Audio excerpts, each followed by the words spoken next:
Task Force here in Trumbull.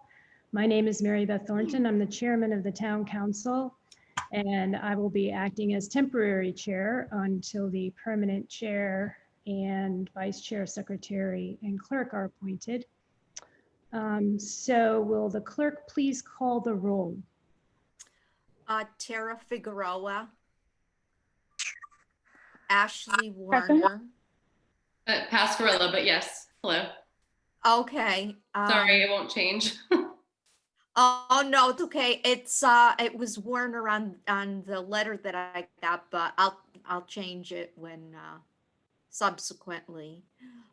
Melissa Oseglio, Present. Jonathan Trapp, Amanda Present. Wagner, Here. Dan Wisniewski, Present. Susan Neal, Present. Lincoln Johnson. Present. Okay, thank you. All members are present and we have a quorum. Fantastic. We will call this meeting to order at 7:34, and now Attorney Cordone would like to say a few words. Sure, just for the general public and for the record, I'd like to mention that this meeting is being conducted pursuant to the governor's executive order 7B. This meeting is being conducted by video conference and teleconference over the internet and/or the telephone. The general public may participate in that format and be able to view the meeting by either the internet or the telephone. Please note that posting comments on Facebook Live or any other format will not be shown to those participating in the meeting this evening. The agenda for this meeting was posted 24 hours in advance on the Trumbull Town website, in addition to any materials being presented tonight. I would ask all commissioners to please remember to identify yourself prior to speaking for those who might be participating only by telephone. And I would ask the chair to make sure that votes are taken by a roll call vote. And lastly, I would like to remind everyone tonight that the meeting is being recorded. Thank you very much. Thank you, Attorney Cordone. And now we're at the portion of the meeting where we will hear nominations for the chair. Do I hear a nomination for the chair? I nominate Tara. May I have a second with your name when you're nominating, please? Susan Neal, I nominate Tara. Thank you. Jonathan Trapp, second. Thank you. Tara has been nominated as the chairman of the Equity, Diversity, Inclusion Task Force. May I have a roll call vote with your name? And the clerk will call your name and you will say nay or A. Just ask if there's any other nominations for the seat. Are there any other nominations for chair? All right, hearing none, we'll call this to a vote. And we have to make this a roll call vote, correct? Okay. Ashley Pascarella, A. Melissa Oseglio, A. Melissa, Yes. Is it A? Yes. Yes. Jonathan Trapp, Yes. Amanda Wagner, Yes. Dan Wisniewski, A. Susan Neal, A. Lincoln Johnson. Yes.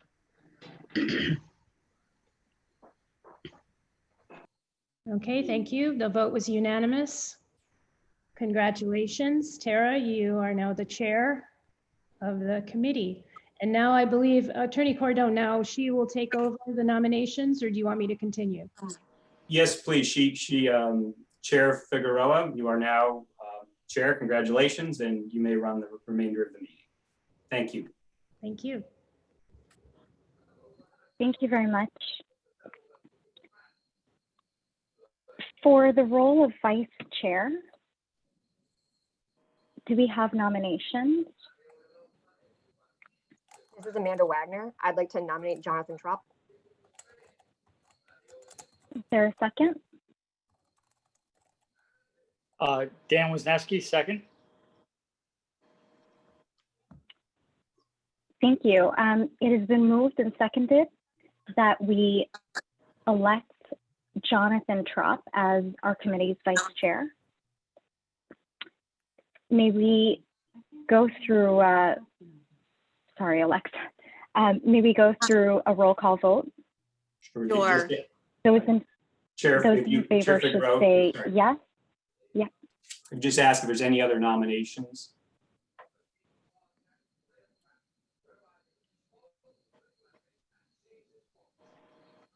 Okay, hearing none, I'd like to proceed to the vote. Those in favor should please say yes or A, and those who oppose should say no. Tara Figueroa, Yes.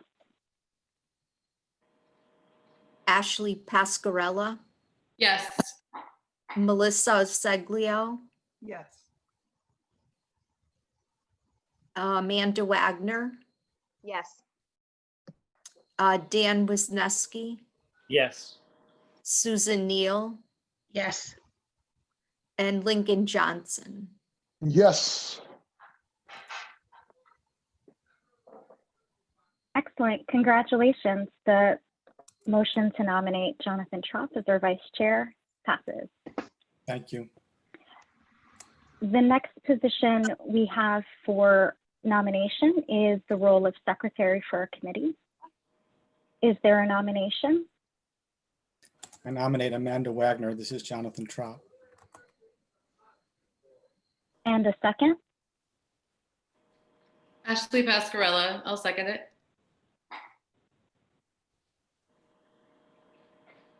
Are there any other nominations for the position of secretary? All right, hearing none, we can go ahead with a roll call vote to Tara elect Amanda as our secretary. Tara Figueroa, Yes. Ashley Warner, Yes. Melissa Seglio, Yes. Jonathan Trop, Yes. Amanda Wagner. Yes. Can I Oh, vote maybe for I'm not, sorry. Dan Wisniewski, Yes. Susan Neal, Yes.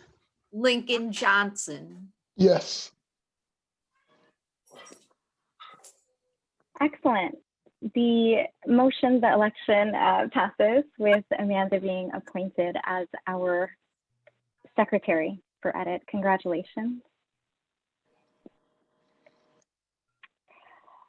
Excellent. So I think this is a great honor not just a great honor, but it's wonderful that we have this opportunity to work alongside one another. I can't fully put into words the potential I really think our committee has to strengthen the community. So now that the election of our permanent officers has been conducted, we can turn to the next order of business on tonight's agenda, which is adopting the schedule of our regular meeting dates. May I call on a member to please bring the motion to the floor? I move the adoption of the meeting dates as noticed in our agenda as our regularly scheduled meeting dates. Jonathan Trop.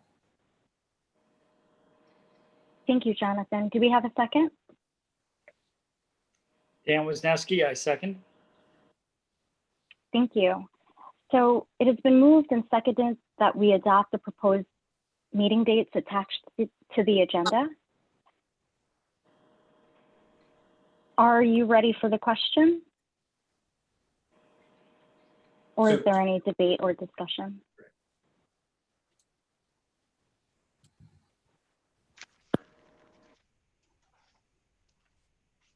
Okay, Should I go the Do a question, roll call.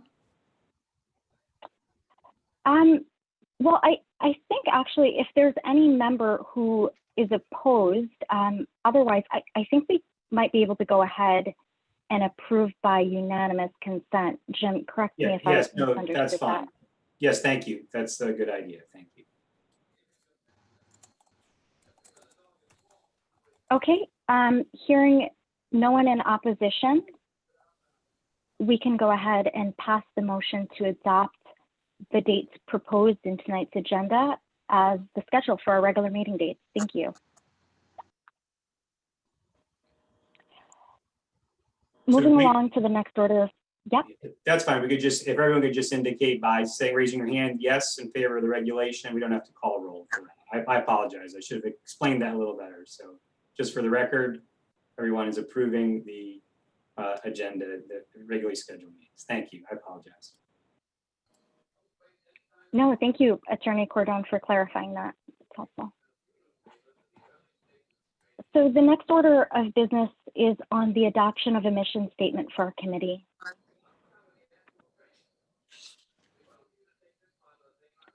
So I can bring that one forward. What is the logistics? What do I have to say to move, to bring it forward? You can make a motion actually to adopt the mission statement as was attached to the agenda. Okay, And if any member seconds, then we can, or has anything to say on that, then we can move to a debate. okay, this is Amanda Wagner. I ended up moving to accept the draft admission statement in our agenda. Second, Jonathan Trop. Okay, so it has been moved and seconded that we adopt the mission statement circulated in tonight's agenda. Amanda, maybe it would be helpful for clarification purposes. May you please read the proposed language? I'd be happy to. So our mission statement as put into our agenda states Trumbull's Equity, Diversity, and Inclusion Task Force, edit, seeks to create a more inclusive community by listening to community members, researching best practices, advocating for marginalized identities, and implementing educational opportunities. EDIT will partner with town council members by providing suggestions and initiatives to improve the inclusivity of Trumbull for all identities, including but not limited to race, ethnicity, gender, sexual orientation, religion, and ability. Thank you. Members, are you ready for the question, or is there any debate for consideration on this motion?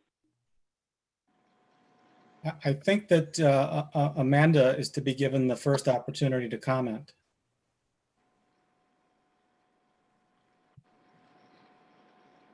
This is Amanda Wagner. So Jim, just clarify for me, are we in a moment where we can have discuss or comment? Yes, it's Yeah. now this is Now now an that- opportunity to discuss the motion. If anyone, I know we're proceeding with a level of formality here, but we should be free to talk and ask questions. So thank you. And if you have, so now's an opportunity to discuss the motion. And if anyone wants to make a change to it, they can propose an amendment to the motion as well. Okay. Perfect. So this is Amanda Wagner. I was tasked with creating our mission statement based off of a couple of conversations, as well as the reference of the resolution TC 28-87, which was passed through the town council. And I'm doing further research on other cities and different task force and committees that existed. I pulled some resources and benchmarked against some other mission statements that existed, and formulated this 2-sentence structure to ours. I don't know if anyone has questions that they want to ask about it. So Yes, Chantra? thank you. First, Amanda, thank you. I appreciate the job that you did on putting together the mission statement. I liked it very much, but thought that there were opportunities to improve it in terms of a couple of different characteristics. One was to generalize it to some extent so that it was a little bit more, if you'll permit me to coin a term, mission statement-y than an articulation of the activities that we would perform, and to take out of the description that we would interface with town council members. We will ultimately be acting on behalf of the entire town, and performing the mission that we've been selected to perform. And so without intending to cut off discussion in any fashion, I would move to substitute for the motion on the floor a motion that we adopt the revised language that I have crafted, which I would be happy to share with people in whatever way is most efficient. Is there a chat function that I can easily use, Bill, or some other way that I can cut and paste information into the? There's a share screen. If you open up your document, and then you can hit the share screen button at the bottom, select the window, and then press share. And maybe for those members of the community that are just listening in and unable to actually join by video to see your screen, also reading the proposed language. I would be happy to, or I hope people seeing the language that I have proposed and it's on the screen. Yes. Excellent. So the language that I would propose as a substitute reads as follows. Trumbull's Equity, Diversity, and Inclusion Task Force, edit, seeks to foster a more equitable, diverse, and inclusive Trumbull, where all residents will have and feel that they have opportunity and representation. By listening to and engaging with community members, researching best practices, supporting educational opportunities and initiatives, and advocating to improve inclusivity in Trumbull for all identities, including but not limited to identities based on race, ethnicity, gender, sexual orientation, religion, socioeconomic status, and ability.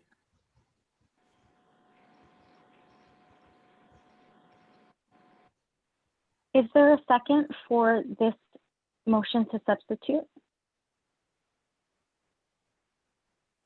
Amanda Wagner, seconds.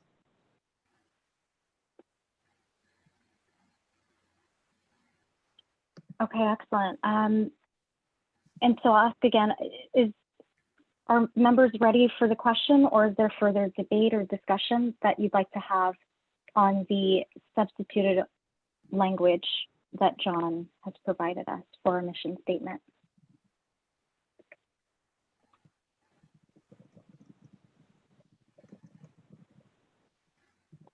Okay, if there is no further debate, we can move either, if there's an objection, maybe we can go ahead by doing a unanimous consent. I think, Jim, you mentioned that would be a show of hands in order to move forward with that. Yes, I guess it's sort of a technical thing. At unanimous, really, we do need to vote on every item, so we don't have to call the roll. We can identify each person just by raising hands, and then perhaps the clerk can say each person has said yes or no to the motion. And so you're going to have two votes here. You're going to have one on the amendment, and then one on the original motion as amended, which is very basically the same vote in this case, but that's the technical process. So thank you. Amanda Wagner. Understood. Thank you for clarifying. Jonathan, could you actually stop sharing so that way we can see everyone's vote on one screen? I would be happy to if I could Sorry. figure out how. I think Bill took care of it for me. Thank you, Bill. Thank you. Okay, so by a show of hands, unless there is anyone who's opposed to adopting the, okay.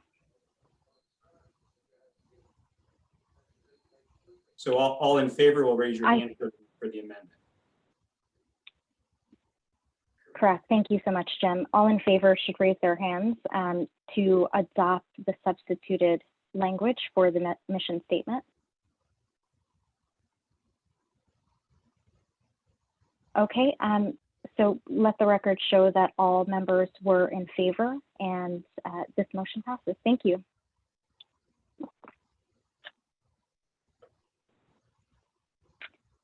Great. So moving on to the areas for discussion that were listed in our agenda. As we are just getting started, yes, Jonathan? I had intended that to be a motion to substitute, but Attorney Cordone indicated that we should regard it as an amendment, which means that I think we may now need to take a motion, a vote on the motion as amended. I think you're My understanding correct. is they were the same in this situation, but sorry, Attorney Cordon? Yeah, I think, Mr. Trop, you're correct. We should have another vote there to make it official. So thank you. So we're voting now on the motion as amended, which is the substituted language for your mission statement. Okay, all in favor of adopting the amended language, please raise your hand.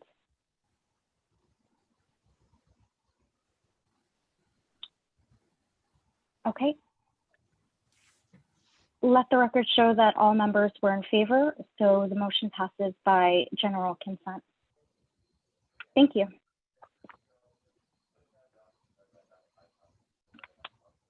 Okay, so as we're just getting started as a committee, it would be wonderful to start exploring various initiatives in line with our purpose and now mission statement as a community, such as community programming opportunities. Is there any member who would be interested in researching options for programming and report back to our committee during the next regular meeting in November?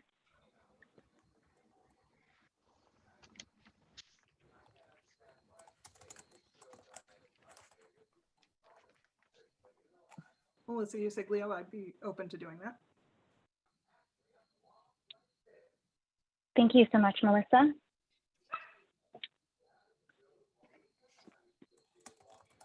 And so we'll look forward to hearing from you next month on a few options on what might make sense for our committee. Now, exploring ways for Trumbull citizens and businesses to engage in expressing and supporting cultural diversity and identity, such as through an art contest, could be a great initiative for our town. Is there any member who would be interested to research the options, potentially connecting with the Trumbull Art Commission and report back to our committee during the next regular meeting? Ashley Pascarella, I would like to do that. Excellent. Thank you so much, Ashley.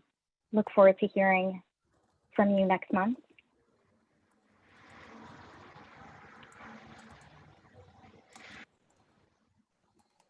And if there's any discussion, I think I can also ask, that members feel welcome to state, any discussion items that they have on any, sorry, I don't mean to just sort of go through line by line on the agenda. I think feel welcome to also make a motion to have the floor if there are opinions or ideas that you'd like to express. So during our most recent Board of Education meeting, Superintendent Semmel announced the creation of a new coalition for social justice. While details of the coalition are not available yet, I wondered if any member tonight would be interested in actually reaching out to the superintendent, maybe to see how EDIT could support that initiative in the future and report back to us next month. Amanda Wagner here. I'd be willing to be able to work with the superintendent on that initiative. Okay, thank you, Amanda. That's terrific. It's really exciting to see that move forward.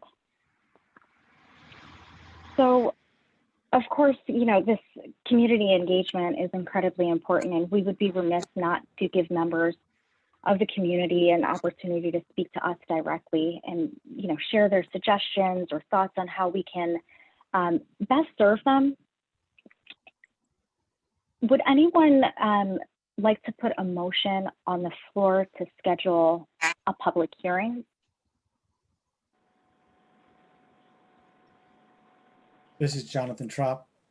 I move that we schedule a hearing in December at which we invite the public to share with us their views on the accomplishment of our mission. Do we have a second? Amanda Wagner, seconds. Okay, it has been moved and seconded that we schedule a public hearing in the month of December. Are you ready for the question, or is there any discussion?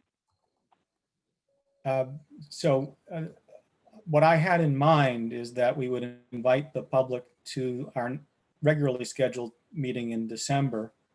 I'm certainly open to scheduling a separate meeting if that was your intention, but I think we should probably clarify what our intention is. Maybe we can request a point of information as to whether or not a public hearing can take place within a regular meeting, or if that has to happen as a special meeting. It can definitely take place. This is Jim Cordone. It can definitely take place on your regularly scheduled meeting. For Selectman Tesoro had wanted to speak to the matter. I just wanted to say that in many of our commissions and committees, within your regular agenda, there's an opportunity for public comment that's added to the agendas, and it's at really the discretion of the chairman and the committee to do that. But you might want to talk about whether you would just like to add that to every one of your agendas, so that if a member of the community does come to your meeting and wants to speak, that they might be allowed to do so. That's separate from a public hearing, of course, because you can always have a public hearing, as Mr. Cordone said, within your meeting as well. But it's noticed. Thank you very much for stepping. Okay, thank you. That's a great suggestion. As I understand it, if we were to add a public comment, members of the public would only be able to speak on items of the agenda. Is that correct? Or are there, if we were to have a public hearing, that would sort of be an open forum for people to bring up? Well, you would set your own rules for that. The town council has rules about public comment that, and within those rules, there is a rule that you only speak to items on the agenda. You certainly could do the same, or you could do something different. It's up to you. I don't think any restrictions are placed upon you about that, but I'll leave that to Mr. Cordone to opine about that.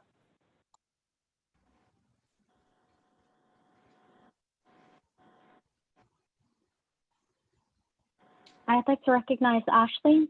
I see you have your hands up. Thank you, Tara. Ashley Pascarella. So with this, if we're going to do the public hearing, is there a way to get the information out to the public a little bit more than just having them check the government page or check into the meetings? Because I feel like if we're trying to be an inclusivity task force, we might want to include everyone that is maybe not aware. Any thoughts? Any way that we could do that?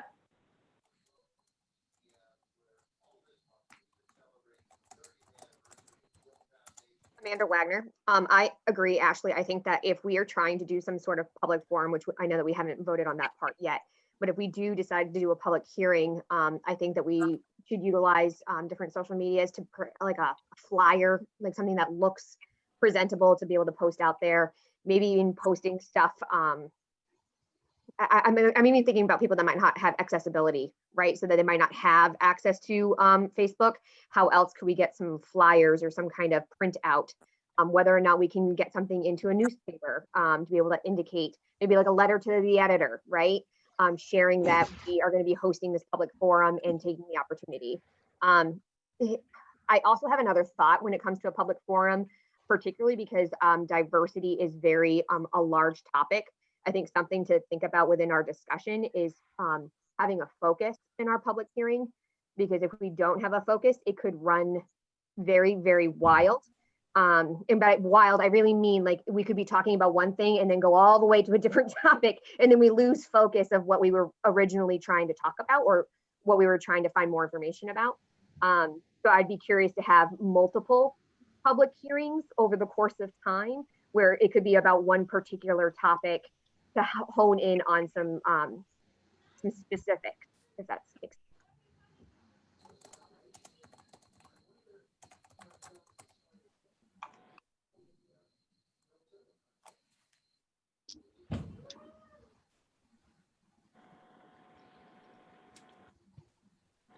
If everyone's had a chance to speak, I guess I can come back to me, but I as the movement, I want to make sure everyone's had a chance to talk before I raise my hand.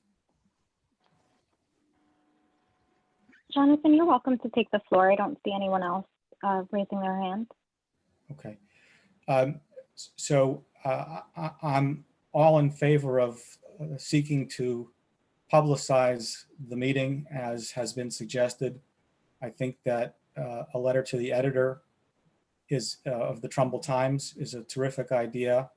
And I would be glad to prepare a draft if folks would like me to do that. I think that the suggestion to have some kind of a glossy graphic to be able to display on social media is a good idea as well. And we should give consideration to what Facebook groups in the town of Trumbull would be useful to put it there. I'm a little bit less sure how we would go about preparing hard copies and distributing them because of financial constraints that perhaps we can visit. And I very much appreciate the suggestion that we ought to consider over time having additional hearings that are focused on a particular topic, but would like to suggest that for our first meeting, as we are just getting started, it may be premature to tell people on what they should focus. Mm. And instead, we should engage in listening and therefore allow members of the public to come and let us know what their concerns are without filter. Excellent. I think one observation that I have, if I may, is that there may already be mailings that the town does either, to send out some sort of calendar or I think we could probably check on whether or not there are any communications already being sent. Yes, Amanda? Hi, Amanda Wagner. I totally get where Jonathan is coming from in terms of listening to the community and being able to have them really drive our focus topics for future hearings. If we are going to draft something, I think that we need to make sure that we include something about how these open hearings is open to hearing all comments regarding diversity, equity, and inclusion, but there will be no room for hate speech. Because I am very nervous about when we open something up that it could spiral into hate speech, which then becomes very challenging. And so I don't know whether or not we can do that legally about clarifying whether or not something is hate speech or not. But I think that that could actually make things worse instead of better if we do something like that. I think we can give our community members the benefit of the doubt, and should something like that arise, we would be able to take action to ensure that they don't continue speaking. But it sounds to me, if I bring this back to order, that maybe there's two things that we're talking about here. One is whether or not we would, to go back to Jonathan's motion, which would be to tag on a public hearing to our regular meetings.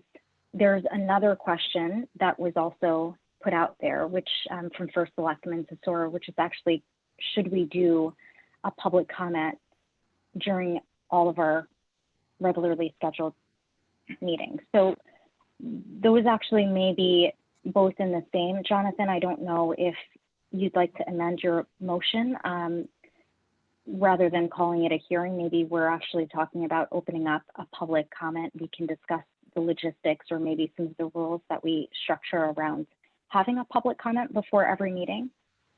Or if the intent was for something a bit more, something broader that would be, with a specific topic that we'd like community input on, that we schedule a public hearing separate from our regularly scheduled meeting. I certainly will be guided by the views of the committee and happy to hear input from others. To the extent that I have a perspective on it, my perspective is that I would hope that any public comment at the front of all of our meetings, which I would be happy to have, would have some time constraint that might not be appropriate for what would be this initial open opportunity for a hearing. And so I think what I would suggest is that, subject to obviously the comments of all others, we vote on the motion to have a somewhat lengthier public hearing during our December meeting.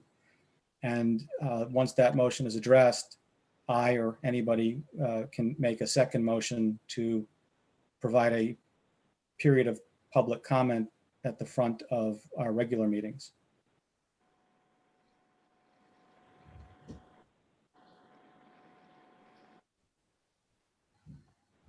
If I may Is there, interject, you, okay, yes, Attorney Cordon? following along, it's more dealing with the sort of the rules of your commission, your task force. You could always come back. You could have the public hearing in December, and then if you feel like you need to add a public comment portion to your meeting as part of your rules, we can then do that after December. And maybe that's a way you can proceed, is have sort of an intentional public hearing, which is the motion Mr. Trops proposed for December.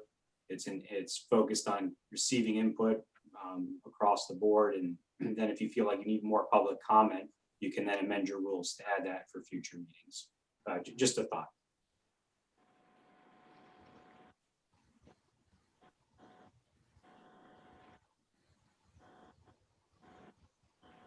Okay, so I think it's a valid one. I actually think that that could work quite well, to have a public comment that we include as part of our regularly scheduled meeting, with the exception of a December, for a December public hearing that's a bit longer. If there's anyone who'd like to put that motion on the floor, then we can go ahead with the roll call vote. Unless there's any question. I think there is a motion on the floor. Okay, so, and it was seconded. Yeah, that's right. Thank you, John. Okay, so we can go ahead and vote on, let's do a roll call vote on whether or not we, let's do a roll call vote to adopt a public hearing as part of our December meeting. Dan Wisniewski, a question on the motion. I assume that the structure for that segment of the meeting, of the structure for the public hearing, will be discussed and refined at a later date and accepted in our November meeting, because I believe John had mentioned a time limit, which I think is a good idea. And we may want to also think about having a topic limit of 1 or 2 things, because that, in the structure of our existing meeting, could get quite lengthy, I believe.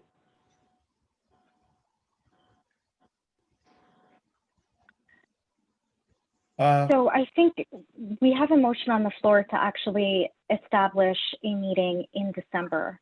If you'd like to put, after we vote on that, we can then, you can put a motion on the floor then to propose specific guardrails, for the lack of a better term. And then we can open that up for discussion if that works. Yes, Jonathan? Dan, your points are good ones. Would you like to propose an amendment to my motion to provide the guardrails and we can approve it all at once? Sure, if that's appropriate. Dan Wisniewski would propose that no more than 15 minutes be given for the public hearing segment of the December meeting, and that based on feedback from the public leading into that meeting, no more than 2 topics be discussed during that public hearing. Lincoln Johnson would like to second that motion. Given by Dan. Okay. So there's been a motion to amend. Oh, Sorry, I'm just doing a point of information. yeah. Now, yeah. if we add it to our meeting, isn't that public comment? Are we asking for a separate hearing outside of our meeting? So as I understand it, this would be a public hearing that would be attached to our regularly scheduled meeting in December. The difference would be, it would be a lengthier. So typically the public comment has, shorter amounts of time. And that would happen in advance of the regular business that we conduct. Does that clarify? It does. So so essentially, just to repeat, this is Amanda Wagner again. Just to repeat, it is that we are extending our current December meeting, add a public hearing form to it. Sorry, I'm stuttering. That is how it's been proposed, and that was the motion, yes. Jonathan? So perhaps I'm now confused, but the motion to amend that Dan has made is one that is now a little bit of concern to me for 2 reasons. The first is that I think it is my devout hope that we will have some number of members of the public come to speak to us. And I have understood Dan to propose that the entire hearing comprise only 15 minutes, which I think is too short. And separately, I had thought that the proposal would be that each speaker be limited to a certain number of minutes, say 2 or 3, and that each speaker be limited to 1 or at most 2 topics. I don't think there is any way that we can ask whatever number of speakers are coming to limit all of the discussion to whatever is the first or second topic that gets raised. So maybe I didn't understand what you were seeking to do, Dan, but maybe you could comment on that. I would be opposed to the motion to amend as I heard it. Sure. What I was trying to suggest was that if we are going to have a public hearing within our meeting, which my understanding was that was what you were proposing, John, that it be limited in time and scope. So I was just trying to address your proposal. If it's its own standalone public hearing, which I think is a good idea, I suggest other ground rules can be discussed, much like what you're suggesting, X number of topics, X number of minutes per speaker. So to make it short, to explain where I was going was, if we're only doing it a public hearing within our meeting, I suggested a very, very tight schedule.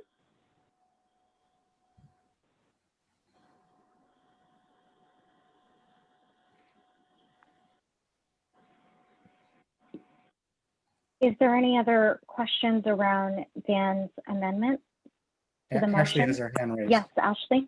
Yes, Ashley Pascarella. So just to piggyback along with what has been discussed, I would like to weigh in, I guess. I think that we should think about doing a separate hearing other than the hearing attached to our meeting, because yes, I know what you're saying, Dan and Jonathan. I don't think that there should be a ton of limits, because I think that would kind of, be hypocritical to like what our purpose is if people aren't able to speak. Time limit, yes, but I think that topics, if we really only give a couple of topics for people to talk about, I don't think they're going to be as likely to speak their minds openly. And I think that if we do it separately, maybe, and we do, I hate to say publicize, but I guess that's the word, publicize the hearing so more people can see it, it might be something that, we could get more out of. That's just, just an opinion. I'm not amending. I don't even know if I'm amending something, I guess, at this point, because I'm new to this, but that's just my opinion. I think that we should make it a separate event. And obviously I do think that we should, hopefully in the next November meeting, we could go over what the plans are for it. But I think that we shouldn't, maybe besides time limit to 1 to 2 or 3 minutes per community member, we shouldn't really put a limit on what the topics could be, because I think that that's going to kind of make the group seem exclusive rather than inclusive. That makes sense. Okay, so this is Dan again. I think for clarity's sake then, and I think we're all going down the same path, I'd like to, may I withdraw my motion in regard to the December 18th meeting? Is that possible to do? Attorney Cordone is giving us the thumbs up and a very reassuring nod. So I think you're good to go ahead and withdraw that motion. So Dan Wozniacki, I withdraw my my motion to amend John's amendment. Okay. Thank you. That's recognized. And so what we have is a motion on the floor. We still have the initial motion, which is to our original motion, excuse me, there's so many amendments. The original motion, which would be to schedule a public hearing along at our next, at our December regular meeting, which takes place December 18th.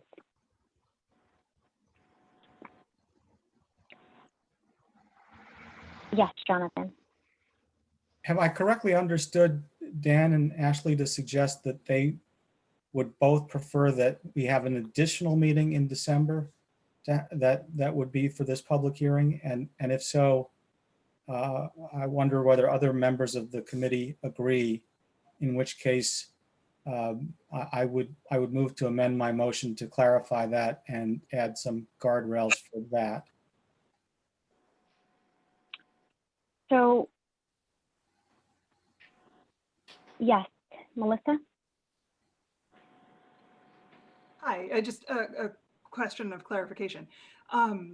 So is it possible to make the December meeting the exclusive focus of this public comment section so that we're not as constrained in time?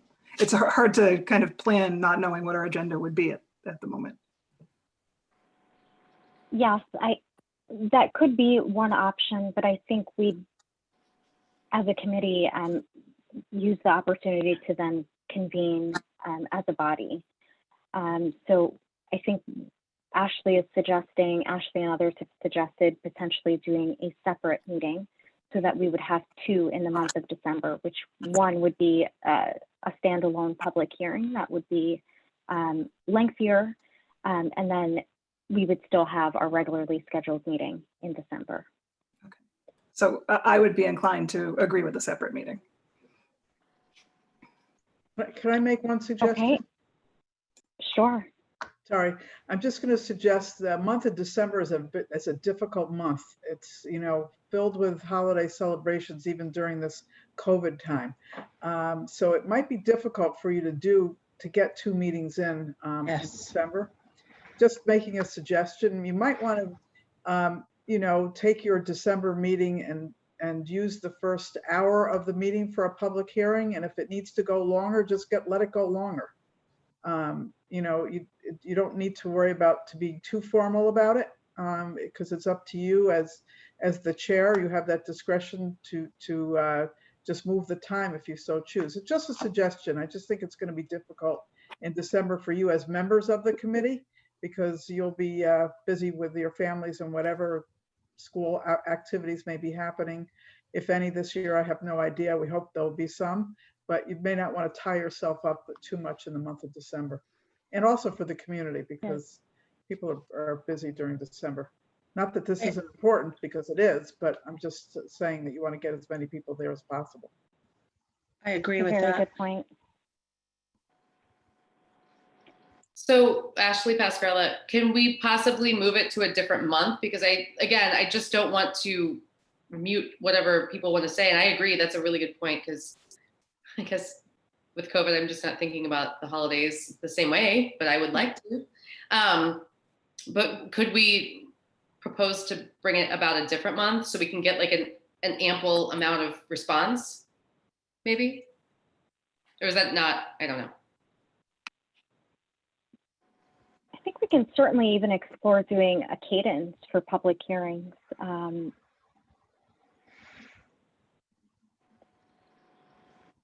So quarterly, for example, where we do a public hearing.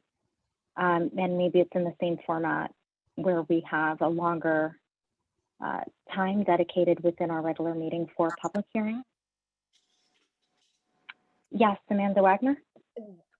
Amanda Wagner. So I was also agreeing with that. That's what I was just about to say, is it possible for December that we have a smaller agenda where we're not covering as much, so we can have a much longer forum to be able to talk with people. And maybe we go over our agenda items really quickly to make sure that all of us are on task of whatever we're doing. And then we open up that public forum for folks to be able to chime in. And now we have that amount of time. We're all here already for that night. Maybe open it up then.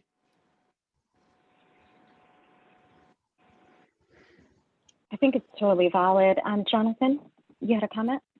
Well, I hope I now have the sense of the committee.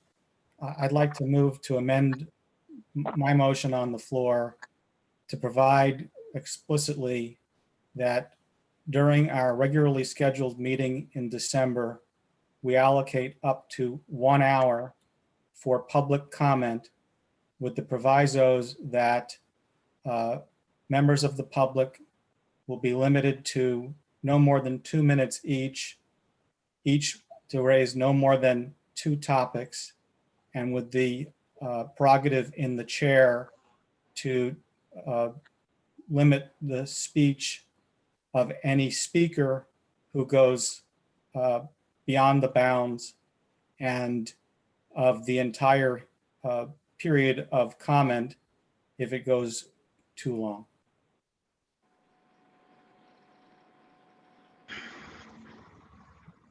Amanda Okay, Wagner, is there a second to that amendment?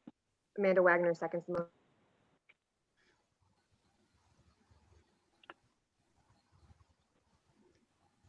Okay, so the motion on the floor then is to have a public hearing attached to our regularly scheduled meeting on December for the length of 1 hour.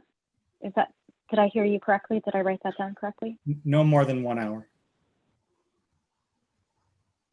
Okay, for no more than 1 hour, where members of the public will be limited to a 2-minute time limit and 2 topics. And the prerogative in the chair to control the meeting if any speaker or the set of speakers runs over.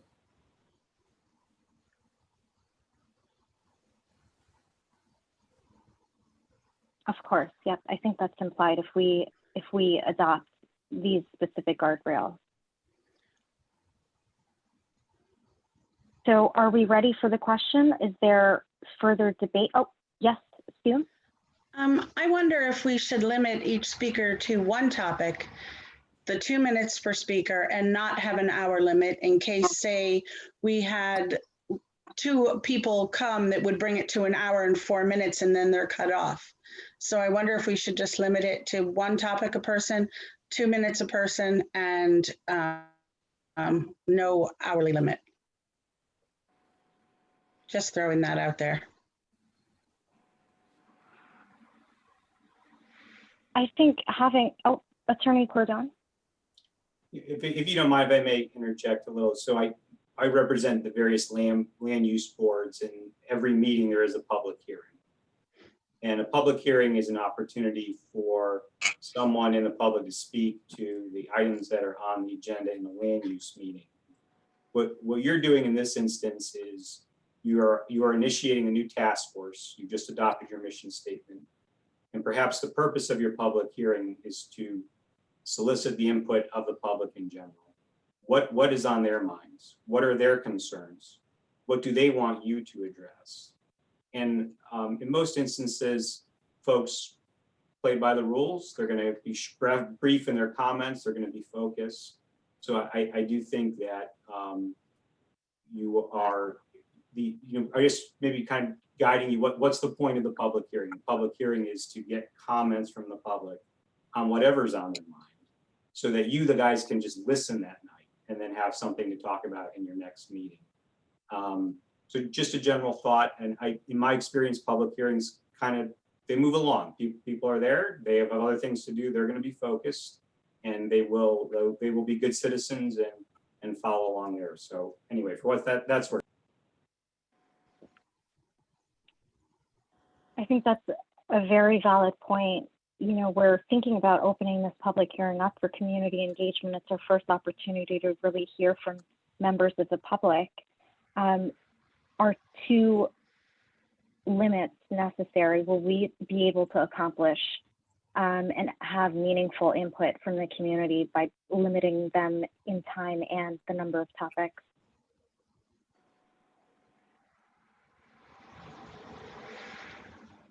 Yes, Lincoln Johnson. You're on mute.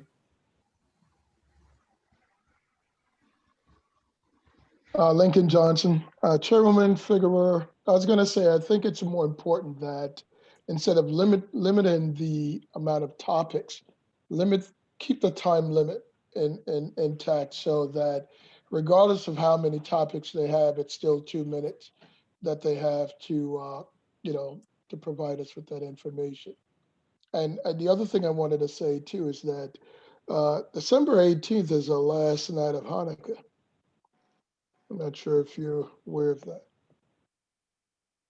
Oh.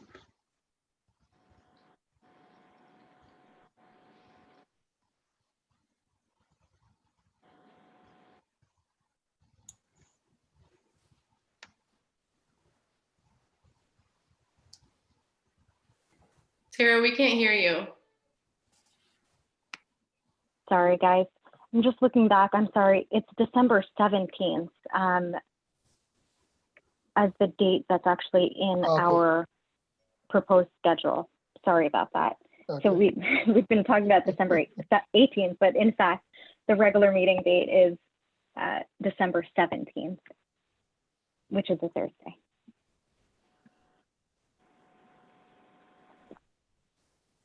Thank you for that, Lincoln. I think your point is well taken. Yes, Jonathan? I had reacted earlier to Dan's comment, which had not had pushback, but if I'm perfectly content with the point that Lincoln makes and that Attorney Cardone makes, that with a suitable time limit, there's no need to constrain the number of topics, given the prerogative of the chair to control anyone who goes off the rails. And so I don't know if Lincoln wants to move to amend my motion, or if you'd like me just to amend it myself.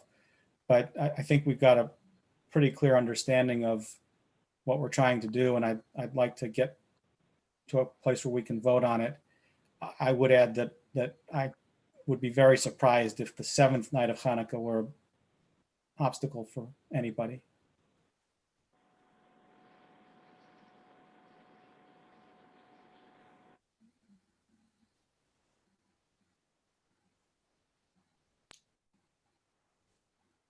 So Chairman Figueroa, I think you have a motion on the floor for a regularly scheduled meeting of December 17th, in which you will conduct a public hearing and limit that comment to 2 minutes. Is that correct, Mr. Trout?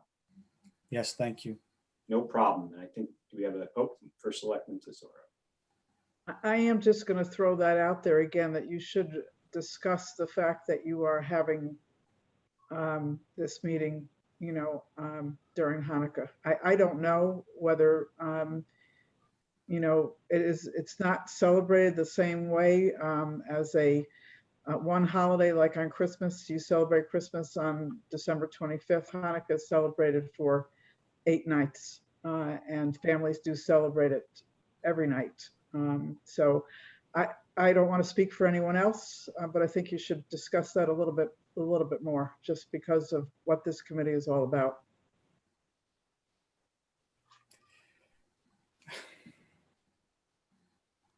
absolutely. Yes, Jonathan? Uh, the first selectman has now, I think, twice cautioned us about the holidays, and I am loath to ignore having been cautioned twice. But and if the committee wants to move the meeting to January, I'm happy to accommodate that. But without being able to say that there is nobody whose tradition would that there aren't any people whose tradition would cause this meeting to be a problem. Hanukkah in the Jewish calendar is a relatively minor holiday that has assumed significance because of the season. And it is not a holiday on which Jews are forbidden from working, participating in civic activities and the like. While I wouldn't want to interfere with anybody's ability to both participate in family celebration and attend our meeting, I think it's safe to say that this will not be the last opportunity for people to provide us with comments. And I would encourage us to accept it to be the first. Thank you, Jonathan. So I think it still stands that we have a motion on the floor, which has been seconded, to hold a public hearing that is limited only in time limit per speaker, which is, I believe we discussed a 2-minute time limit per speaker on our regularly scheduled meeting, which is on December 17th, 2020.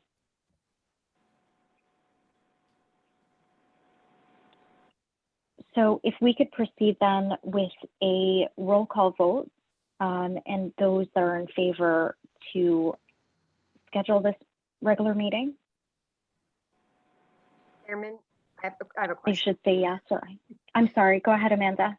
That's okay. Just before we go into a roll call, this is Amanda Wagner. I want us to hold this public hearing as soon as we possibly can, but I am going to stand on the side that this is also during a Jewish holiday. I am not Jewish, and I cannot pretend to understand the significance of this holiday for them. So I personally would like to be able to move it to January if possible, be able to be more inclusive about that other population that exists within our town. So if we do decide to go to a roll call, I will be voting no just for that. Okay. Yes, Melissa? Hi, I would tend to agree with that because not only is it the Jewish holiday, but there is also a lot of things going on, as First Selectman Tesoro mentioned before, with school, with other holidays and preparations and things. I feel like if we wanted to give people as much time to prepare as possible and be as available as possible, I feel like January might be better as well. Mm-hmm. Okay, yes, Jonathan? I hadn't anticipated having this happen in this particular meeting. So let me say first for the record that I do know something about Judaism as a Jew. And second, that I will amend my motion to have our hearing in January.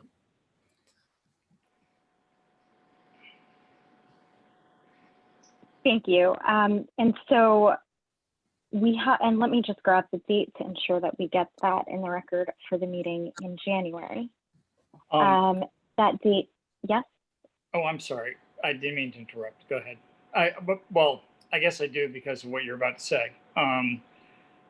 This is Dan Wisniewski, and I'm wondering if perhaps we have this public hearing earlier in the month in January and still have our regularly scheduled meeting on I believe it's the 21st of January, so that we can then discuss what was said in the public hearing earlier in the month.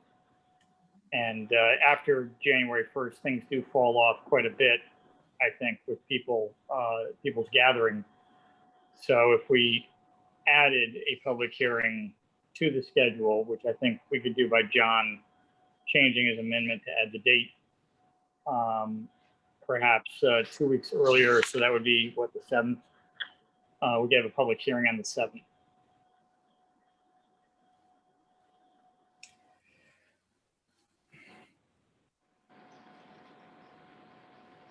Jonathan? I accept Dan's comments as a motion and I second it for discussion by the committee.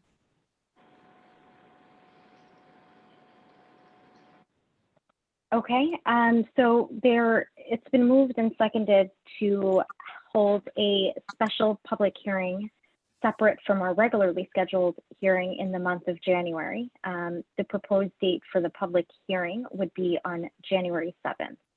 Of course, that's subject to any holidays or anything. I haven't had an opportunity to check the calendar.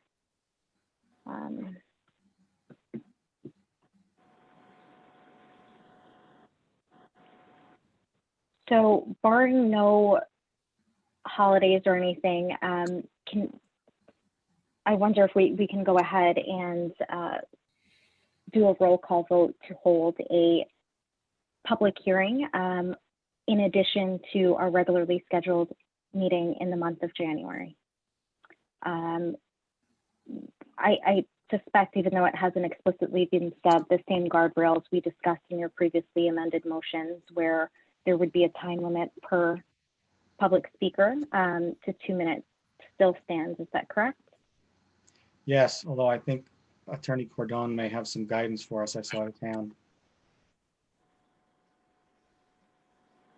No. He's just waving at us. Okay,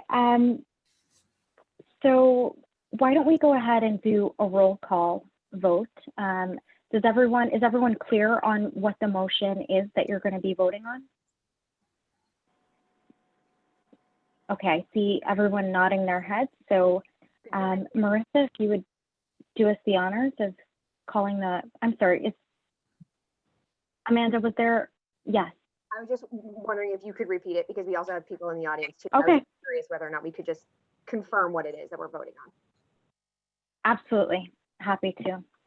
So the motion on the floor is to hold a special public hearing in the month of January prior to our regularly scheduled meeting on January 21st, 2020.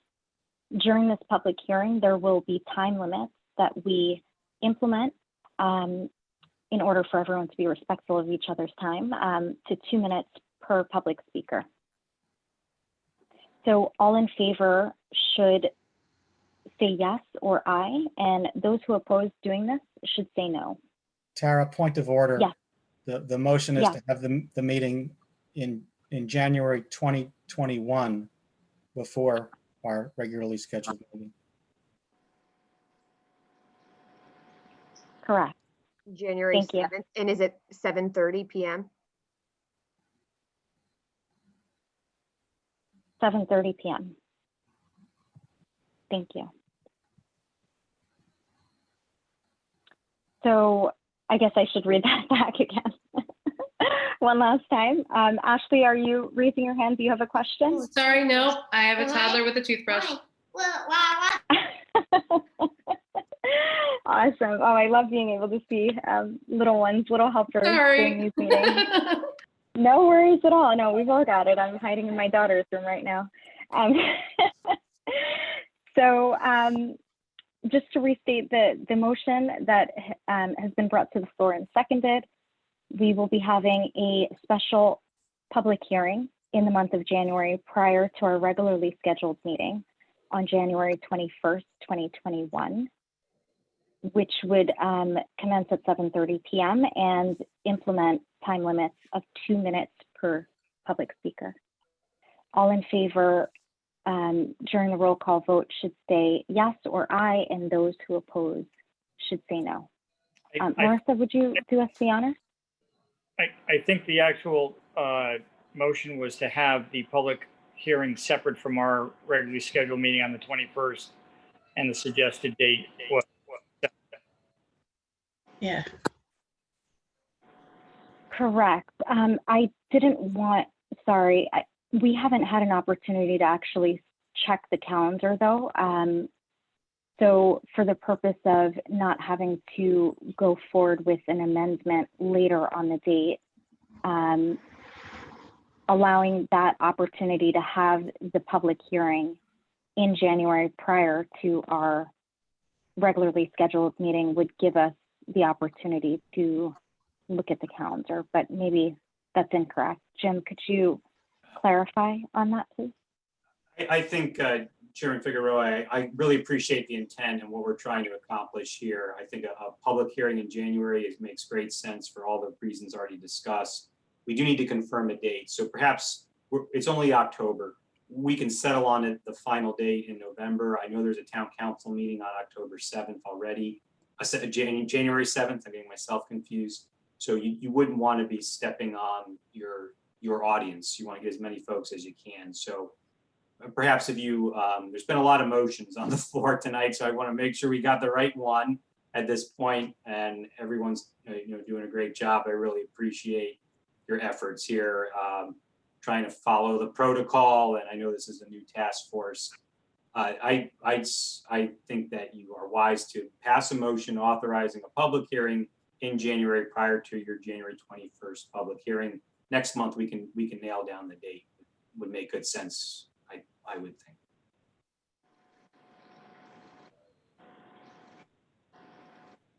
But that's just my 2 cents. It's all up to you. You guys get to decide. That sounds like the motion on the floor to me. Thank you, Mr. Trout. That's correct. So that is the motion on the floor. And we can go ahead and move forward with the vote. As stated, Marissa, would you be able to call the roll for a roll call vote? Sure. And, okay, perfect. Thank you. Tara Figueroa, Yes. Ashley Pascarella, Yes. Melissa Oseglio, Yes. Jonathan Trapp, Yes. Amanda Wagner, Yes. Dan Wisniewski, Yes. Susan Neal, Yes. Lincoln Johnson. Yes.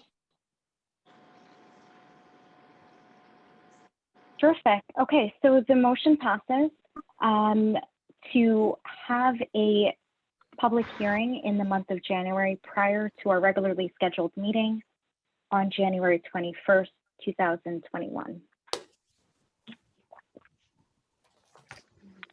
Excellent. That was a great discussion.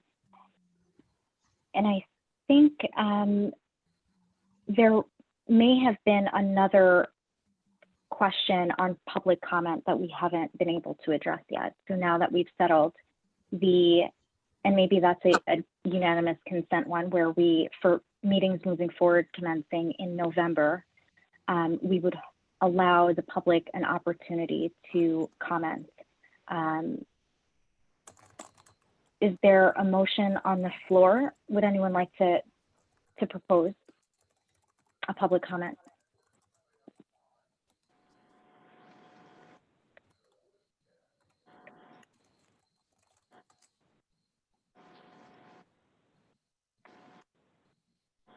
Okay, hearing none. Do I understand that members would not like to have a public comment then? No, I can make the motion. I just felt like my name was a lot on the notes that I had, so I was leaving some room for others to speak. Amanda Wagner, I make a motion to add public comment to our further committee meetings. Dan Wisniewski, I second.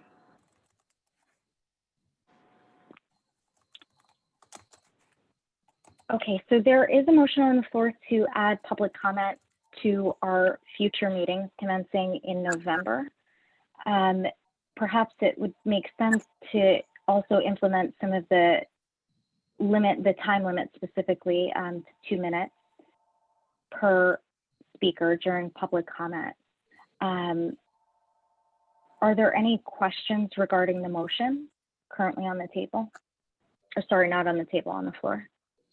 Yes, Sunil? Do public comments traditionally come before or after the regular meeting? Before.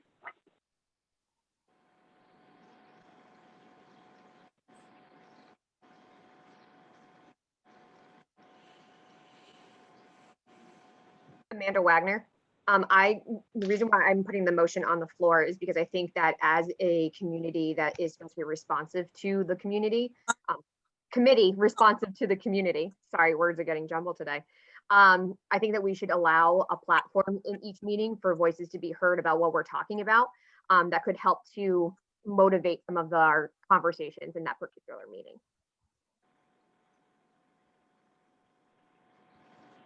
Excellent. Jonathan, did you have a comment? Your hand was raised. I guess I would like to suggest that we have some limits on the length of public comment at our regular meetings. I agree with Amanda that we would be wise to have a period for public comment at each meeting. I would propose, I think, that we limit the comments from any individual member of the public to 2 minutes unless an extension were granted in a particular case.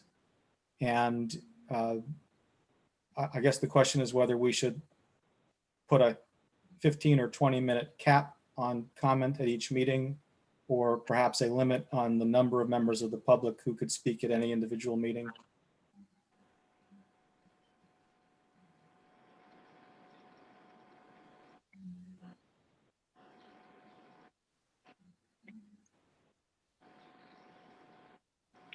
Yes, Ashley?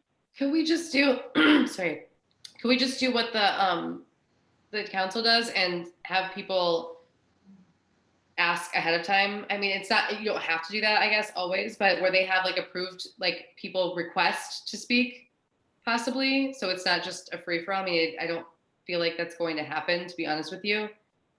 But, you know, and then maybe there could be a couple of additional people, but like, yeah, I agree with the time limit. I mean, it's going to get crazy if it gets crazy. I just don't foresee that happening unless, you know, something happens, I guess. But could we do that? Because I remember I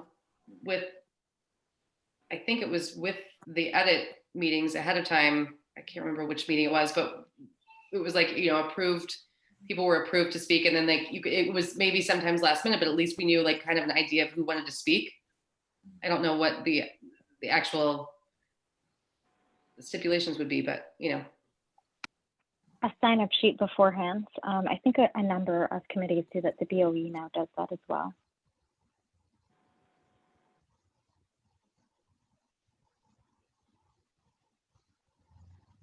Okay, so just to summarize, there's a few suggestions that have been made. One is to limit the time of each speaker. Another is to maybe have a sign-up sheet so that we can say, you know, and have a set number of speakers, or a maximum, if you will. We can establish what the right number is, if it's 20, 25 or something like that. Figure, you know, 2 minutes per person. Did I miss any other suggestions that have been brought forward thus far? Or are there additional ones? Yes, Lincoln? Terry, I was thinking that even though I like the idea of having a sign-up sheet, I think we still don't want to, you know, exclude anyone from participating. So I think it's good to have a cutoff so that, you know, if we should ever run into a situation where, you know, others didn't get to, you know, to the sign-up sheet, they still have an opportunity to voice their, you know, concerns, but they still have to work within the framework of that time limit of 2 minutes. And, you know, if they didn't get on, and for those who sign up, even we still have up until that cutoff time to say, okay, this ends public participation at this time.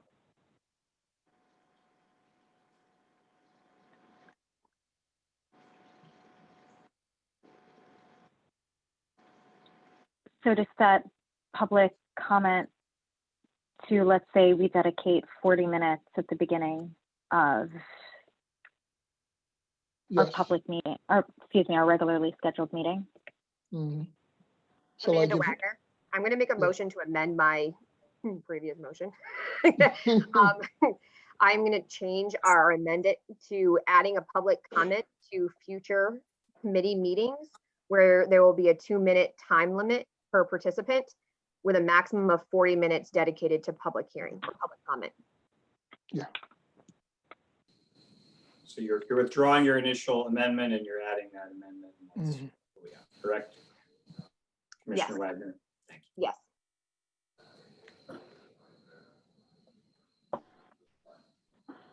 Jonathan Trop, second. Okay, so perfect.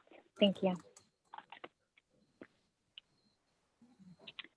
Okay, so we have a motion on the floor that has been seconded to include a public comment, part of our regularly scheduled meetings moving forward beginning in November, where members of the public will be allowed to comment for 2 minutes per speaker and not to exceed 40 minutes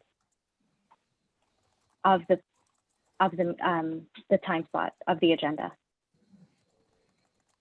Does everyone understand the motion that's currently on the floor? Are there questions? Discussion?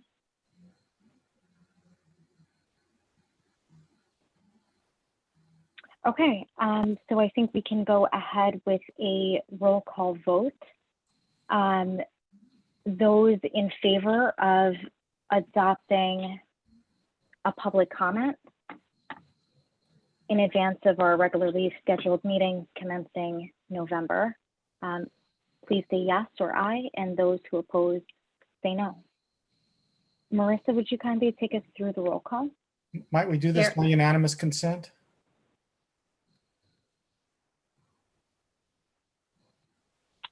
If you could just raise your hands and indicate whether Yep. you're voting in favor, and then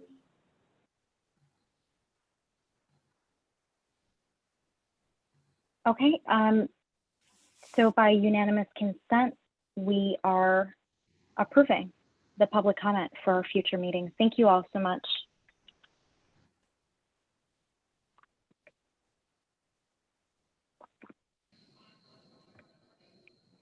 Terrific. I think that's going to be wonderful to have and to be able to hear from people next month. This brings us to our final discussion item for this evening, which is strategic planning. Due diligence into our town's current policies and what's already being done is going to be a crucial endeavor for us to fully understand what could and what should be done, quite frankly. And I'm wondering, you know, if there's any member who would like to start this process by meeting with key stakeholders in town, or whether we'd like to have a discussion on, you know, exactly what the first steps are that we have into that due diligence process.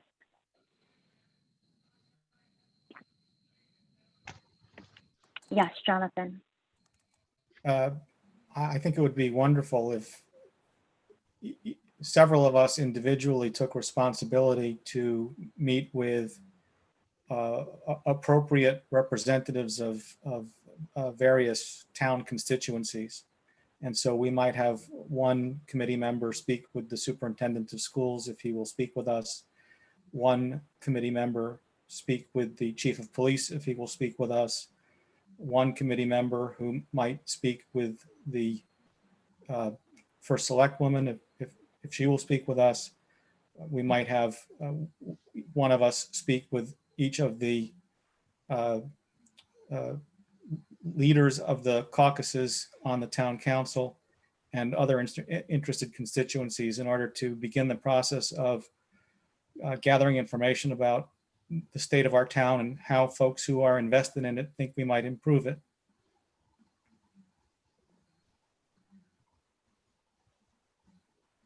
This is Dan. I agree with John's assessment that this is a pretty big slice for just one person to take on, and various members of the committee could be assigned to the different tasks as different groups. And that information could roll up under one or two members of the committee for the information to be given to everyone. Yes, Lincoln? Lincoln Johnson, I was going to say, I like the idea of doing these things in pairs instead of just, going solo. I think for the purpose of this initial review, we'd look for, just for initial, and maybe before jumping in on exactly what those specific reports are that we're looking for from various stakeholders within town, perhaps it's worth a quick conversation or discussion on exactly what it is that we would want to ask and bring back to this committee. If there are 2 or 3 questions that we would like, that we feel would be important to understand, that way we'll know exactly what people will be reporting back on in our following meeting.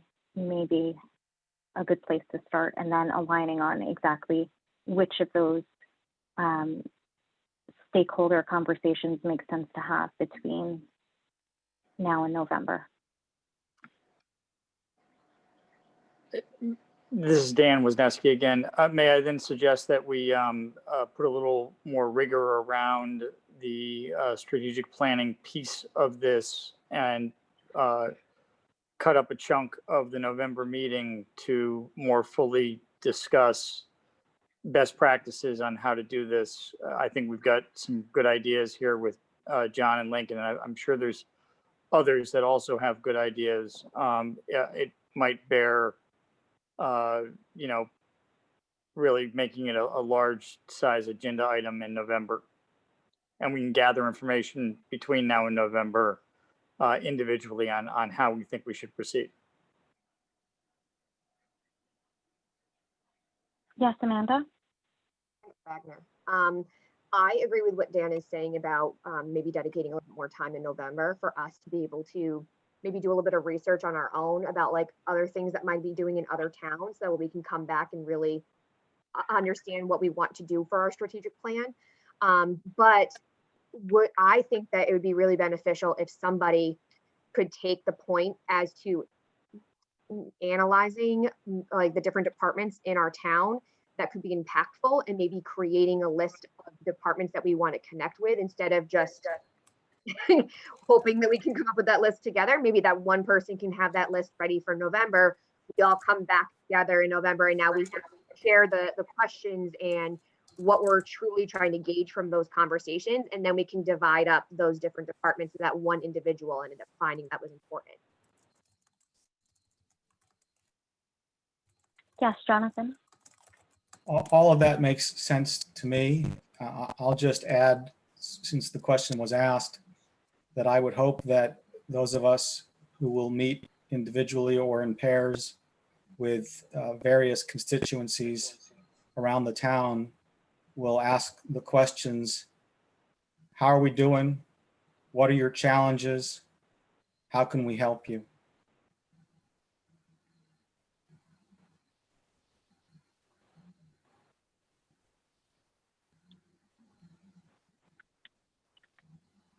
This is Dan. I do not mind being the point person, at least initially, in gathering this information and talking to each committee member individually and getting some feedback so that we can, and looking into what other towns are doing, so we can get a little more rigor behind what will be a really, forward-facing aspect of what our group tries to accomplish. So I'm willing to take the point, at least initially going forward, until we figure out exactly how we want to do this, and then we can further discuss who should be the point person. Just a point of clarification, Amanda, did I understand that maybe your suggestion was for each of us to do a bit of research individually on initiatives that we could bring back to our committee when it comes to either programming or maybe more along the lines of like town policies. In addition to that, coming up with a list, what we would assign a separate member, and that's, I think Dan has just raised his hand for that, to actually just analyze which departments are in town, but not actually begin the conversations yet. That way we would have an opportunity to align as a group on what questions should be asked, for example, or what it is that we would like to gain from each department. I just want to make sure that I'm understanding what your comment was and also Dan's. Sure. Amanda Wagner. My initial comment was that I think we should task one person to figure out which departments we want to truly work with and which constituencies.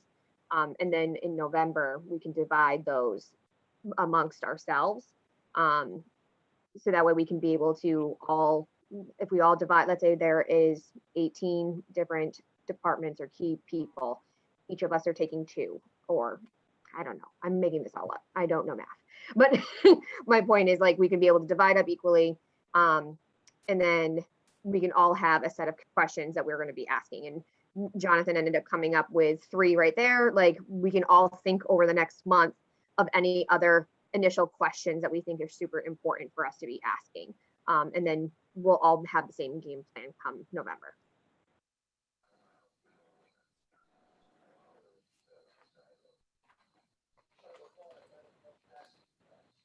I can't hear you, Tara. Sorry, guys. My finger keeps hitting the mute button. Sorry about that, guys.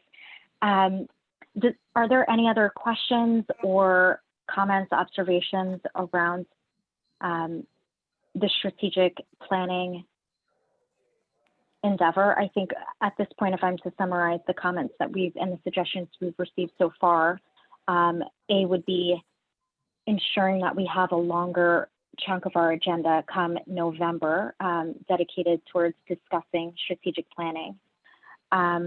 B would be for us to, as individual members, to actually do research and come up with questions and initiatives, specific policy initiatives that we bring back to members and report on our findings and our suggestions in November.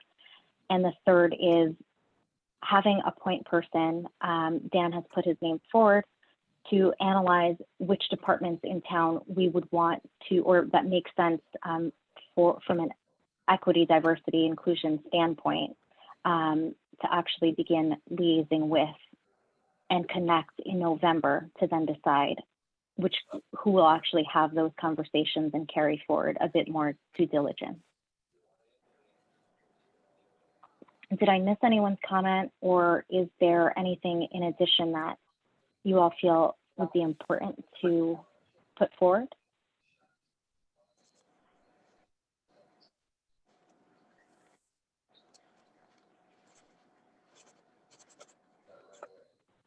Okay.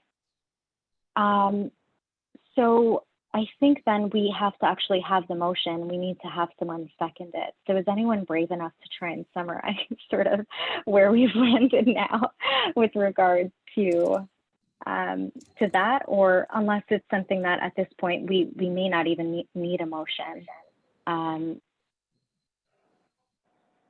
don't think you need a motion. You're just agreeing to put something on the agenda for next month, and Dan's agreed, as others commissioners did, to take on a task to report back to the commission next month. So. Terrific. Okay. So if that works for everyone, then Dan, I will thank you in advance for running point on this list of departments within our town, and each of the members then for also doing a bit of due diligence on their own that we can discuss in November.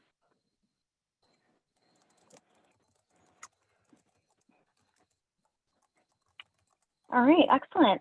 So I think if there's no other business, there's only one last thing left for you guys to do. I move to adjourn. Yes. Hold on, Attorney Cordone. I'm sorry to stop the adjourn. Just real brief, I mentioned it in my email tonight, just a reminder to all of you that you are officials of the town of Trumbull in your capacity on the task force. And one of the things that in that capacity is you're subject to Freedom of Information Act rules. So the meetings need to be conducted in public, which we're doing tonight. They need to be noticed with an agenda, et cetera. So one of the things that FOI advises us is that we really shouldn't have group emails, because that could, where there's a quorum present, they constitute that as a meeting. So we want to try to stay away from having group emails in that regard. Same thing with texts or any sort of online social media where we're sort of meeting outside of the meeting, we can't do. So just a heads up on that front. If anyone has any questions, you have my number. Please feel free to call me anytime. I'd be happy to discuss any of that further with you.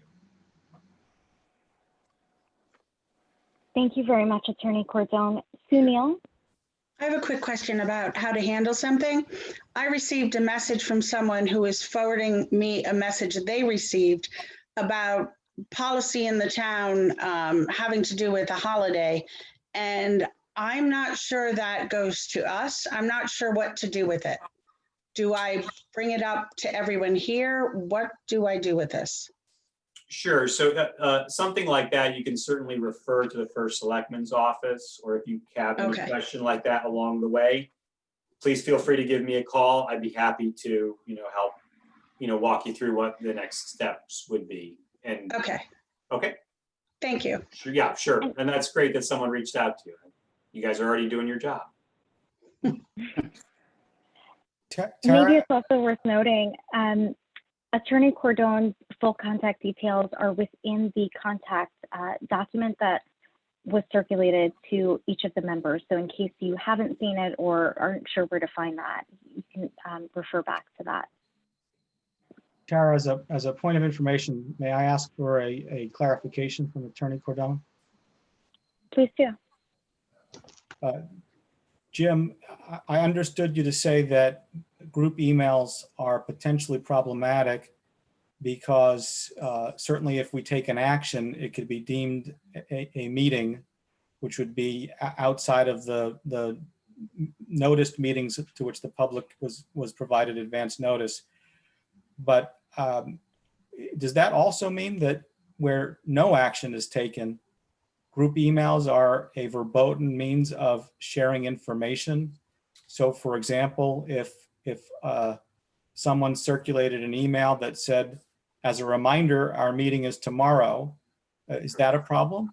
No, that's a very good point. Certainly a general email, which you'll get every month saying, here's the Zoom contact, the meeting's at 7:30. If you can't make it, please contact me. Those of course are acceptable. The guidance is that we not conduct a dialogue, a conversation about anything substantive outside of the meeting. So that's what I'm advising that we should follow. And of course, yes, there's certainly procedural things can be done by group email. Thank you. That's a good clarification. Thank you. Sure. And if anyone has any other questions, like I said, please feel free to call me. I'd be happy to discuss something in further detail with you at any time.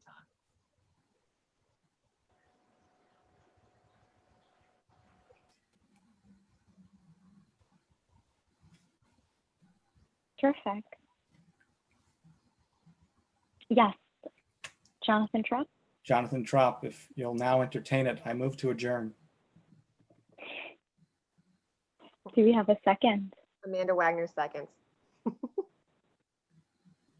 All right. So this meeting is now adjourned. Thank you all so much for everything today. I think this was a wonderful first meeting, a first step in the direction.